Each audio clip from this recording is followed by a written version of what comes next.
तो ये भाई का नाम है आमिर अल मेहंदी। अल्लाह की कुदरत का करिश्मा हर वक्त इंसान के लिए सबक होता है। ये हकीकत है एक लीबियन मुसाफिर की जिनका नाम है आमिर मेहदी मंसूर गद्दाफी, जो अपने मुल्क से हज के लिए सऊदी अरेबिया जा रहे थे, मगर इनके सफर में ऐसी रुकावटें आई जो इंसानी समझ से बाहर थी। लेकिन आखिर में अल्लाह की रहमत ने उसे उसका मकसूद तक पहुंचाया। आमिर गद्दाफी एक दिन सबा एयरपोर्ट पर हज के लिए निकलने वाले आखिरी जमात के साथ पहुंचे, मगर जब वो चेक इन कर रहे थे तो इनके पासपोर्ट में एक सिक्योरिटी इशू सामने आया। यह मसला इतना संगीन था कि एयरपोर्ट सिक्योरिटी ने इन्हें सफर की इजाजत नहीं दी। उस वक्त पायलट ने इंतजार नहीं किया और प्लेन बिना आमिर के उड़ गया। आमिर ने कहा कि ये बहुत ही उदास थे, लेकिन इन्होंने एयरपोर्ट छोड़ने से इनकार कर दिया। एयरपोर्ट के सिक्योरिटी डायरेक्टर ने इन्हें तसल्ली देने की कोशिश की और कहा, लगता है कि आपका हज लिखा नहीं गया।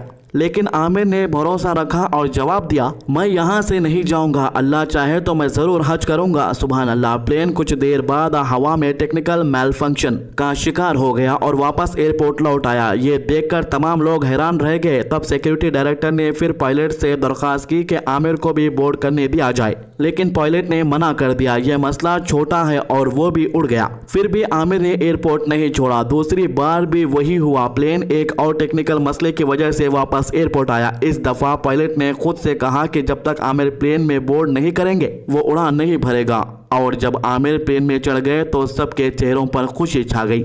आमिर गद्दाफी ने सऊदी पहुंचकर एक वीडियो बनाया जो सोशल मीडिया पे वायरल हो गया। उन्होंने कहा कि उन्होंने कभी उम्मीद नहीं छोड़ी, वो हमेशा यकीन रखते थे कि वो हज करेंगे और अल्लाह ने उनका यकीन हकीकत में तब्दील कर दिया। आमिर की हकीकत हमें यह सबक देती है कि जब बंदा इखलास के साथ अल्लाह का रास्ता इख्तियार करता है तो दुनिया की कोई ताकत उसे रोक नहीं सकती। कुरान में अल्लाह ताला फरमाता है, और जो अल्लाह पर भरोसा करे तो अल्लाह उसके लिए काफ़ी है। सूरह अल तलाक आयत 3। और नबी करीम सल्लल्लाहु अलैहि वसल्लम ने फरमाया, बेशक आमाल का दारोमदार नियत पर है। आमिर की नियत साफ थी, जज्बा सच्चा था और इनका यकीन इन्हें हज के मकाम तक ले गया। यह सिर्फ एक इंसानी हकीकत नहीं है बल्कि अल्लाह की कुदरत का जिंदा सबूत है।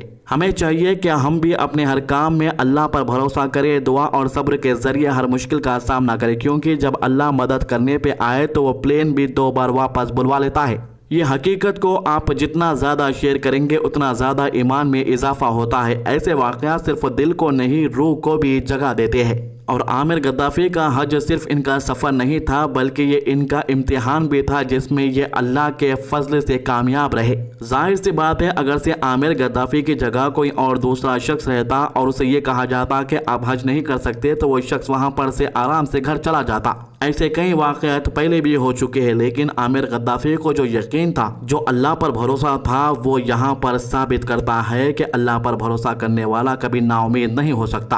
तो काफ़ी लोग इनके वायरल वीडियोस को देखकर कंफ्यूज हो रहे हैं कि आखिर हुआ क्या, उन्हें पता भी नहीं है। इसीलिए इस मामले को लेकर मैंने एक पूरा कंप्लीट अलग सा वीडियो बनाया है। अल्लाह सबके हज कबूल करे जो भी इस साल जा रहे हैं, और हमें भी कभी अपने घर का मेहमान बनाए हज के लिए। आमीन। जी हाँ, आपको बता दूं कि इनके साथ कुछ इस तरीके से हादसा हुआ है, उसके बाद जो है सोशल मीडिया पर इनके काफ़ी ज़्यादा वीडियो जो है आने शुरू हो गए। आपको बताता हूँ, अभी हज का टाइम चल रहा है और ये भी हज पर जा रहे थे। किसी वजह से जो है उनको जो है सिक्योरिटी के कारण जो है हज पर रोक दिया गया और उनकी जो फ्लाइट थी उसको वहाँ से निकाल दिया गया था, डिपार्चर कर दिया गया था, क्योंकि ये सिक्योरिटी के चलते। तो फ्लाइट तो चली जा चुकी थी उसके बाद में, तो फिर कुछ इस तरीके से हुआ अल्लाह की कुदरत का करिश्मा। जी हाँ, जिसको बोला जाता है ना हज पर, वहाँ पर सब जा नहीं सकते, स्पेशल बुलाया जाता है वहाँ पर, क्योंकि बहुत सारे पैसे वाले लोग देखे होंगे आपने जिसको वहाँ पर जाने की जो है जियारत नहीं हो पाती। उसी तरीके से कुछ इनके साथ में भी हुआ है कि फ्लाइट गई है, फिर किसी कारण से फ्लाइट को वापस आना पड़ा, वापस एयरपोर्ट पर, फिर दूसरी बार वापस फ्लाइट जो है रनवे पर लगती है, उड़ती है, और फिर वापस से टेक्निकल खराबी होने की वजह से फिर वापस आती है। फिर आमिर कोशिश करते, बात करते पायलट से जाने की, लेकिन दरवाज़ा नहीं खोला जाता। फिर तीसरी बार वापस से फ्लाइट उड़ती है, वापस से फ्लाइट तीसरी बार उड़ने के बाद भी वापस तकनीकी खराबी होने की वजह से वापस फिर फ्लाइट को वापस से उतारा जाता है एयरपोर्ट पर। और फिर जो है उस को चलाने वाले जो पायलट होते हैं उनके बात समझ में आती है कि जब तक आमिर को हम यहाँ से नहीं ले जाएंगे ये प्लेन जो है वहाँ पर लैंड नहीं होगा। तो उसके बाद जो है आमिर को लिया जाता है और फिर वो प्लेन जो है उड़ता है और सेफली वहाँ पर लैंड। तो इस तरीके से भाई कुछ कुछ लोग जो है ना वो अल्लाह ताला के बहुत ज़्यादा करीब होते हैं। कुछ लोग खास होते हैं, लोग बाहर से नहीं नजर आते लेकिन वो जो है अंदर से अल्लाह ताला के बहुत ज़्यादा करीब होते। उस तरीके से आमिर का ये किस्सा था, जब तक आमिर नहीं जाते थे ना ये फ्लाइट वापस से हो सकता है वापस से फ्लाइट को यहीं पर आना पड़ता था। आमिर गए उसके बाद फ्लाइट सेफली जो है मक्का के अंदर लैंड हुई है।